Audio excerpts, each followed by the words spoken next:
জয় মহাকাল। এই কেউ হল্লা করিস না।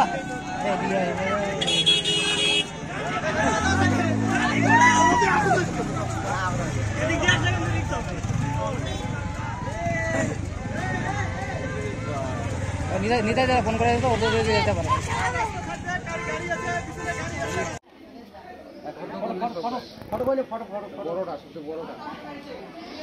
বাচ্চা এটা জুম কর এটা তার বাচ্চা ছোটরা 3টা 4টা 5। হ্যালো বন্ধুগণ, এই দেখুন ঘোষণাগার হাতি 5-5টা 1 2 3 4 5টা। আপনারা দেখছেন এখন বাজে সকাল 6টা। এর মধ্যে সামনে যাও যদি রিটার্ন দেয় একটা বেশি নেই।